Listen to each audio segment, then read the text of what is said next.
आप लोगों को यह भी बता दें कि पंडोकर धाम में जो वर्ष 2026 में जिन्होंने यज्ञ की है, अप्रैल माह, मार्च और अप्रैल माह में जिन्होंने यज्ञ किए हैं और जो मई में कर रहे हैं या जून में करेंगे या जुलाई में करेंगे, इन सबों को एक एक हवन और करना पड़ेगा।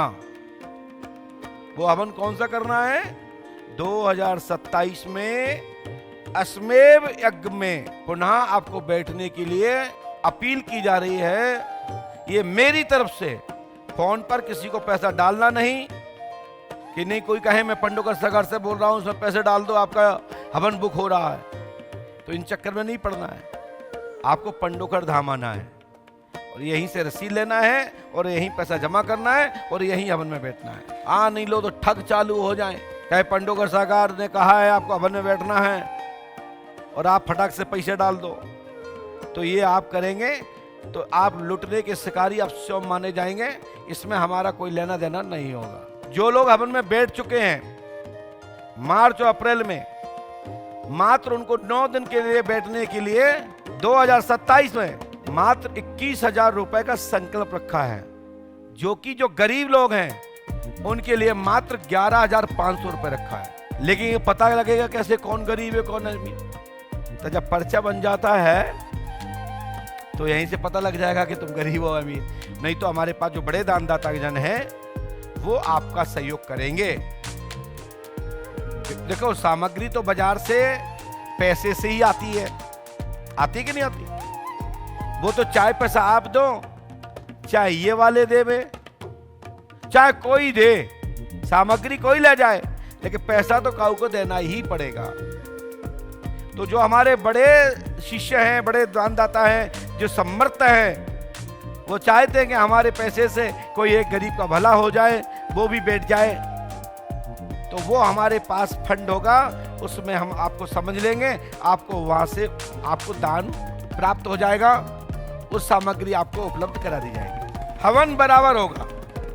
ध्यान रखिएगा, जो हवन में बैठ चुके हैं उनका 21,500 रुपया है, और जो छोटे दानदाता हैं जिन्होंने वास्तविक नहीं है, बेचारे कैसे भी पंडोकर धाम में आ पा रहे हैं, उनका मात्र 11,500 रुपए, और वो 9 दिन अनुष्ठान में बैठेंगे। 3 दिन नहीं, 9 दिन। और जिनका जो अभी से दान में बैठने जा रहे हैं, जिनको दोनों हवन करना है, 3 दिन का और 9 दिन का, वो अनुष्ठान 61,500 का कुछ होता है।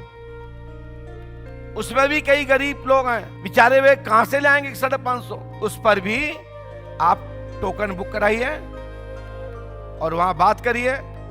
वो आपको ना समझा पाए तो हमने प्रतिदिन सुबह हम 8 से 9, 10 यहां रहेंगे। हमसे अपनी पर्ची बनवाइए, काउंटर पर जमा करिए, आपको राहत मिल जाएगी और यज्ञ में बैठ जाओगे। समझ में आ गई भैया? ये सत्य है कि सामग्री तो किसी को देना ही पड़ेगी, और वो आपके ही बीच के भाई लोग हैं, वो आपको हेल्प करेंगे। सहयोग मैं करूंगा, रास्ता हम बताएंगे।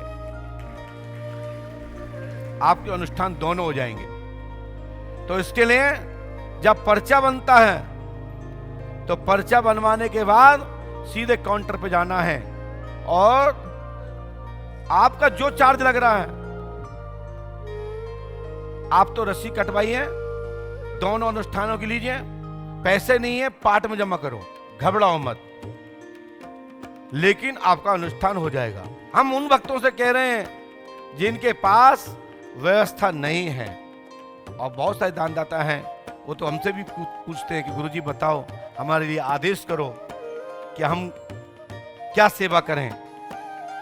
हम लगेगा, हम अपने शिष्यों को निर्देश करेंगे, आपके बड़े भाइयों को निर्देश करेंगे, सक्षम परिवारों के जो हमारे शिष्य हैं, आपके ही गुरु भाई हैं, हम उनको निर्देश करेंगे, वहां से सामग्री आपके लिए आ जाएगी। अनुष्ठान अपने स्वयं की राशि से करना चाहिए, परंतु जिन्हों नहीं है तो ये भाव के करके करें कि जब हम सक्षम हो जाएंगे तो हम किसी एक को हम अनुष्ठान में बैठाने का संकल्प कराकर उसको तीर्थ यात्रा कराएंगे।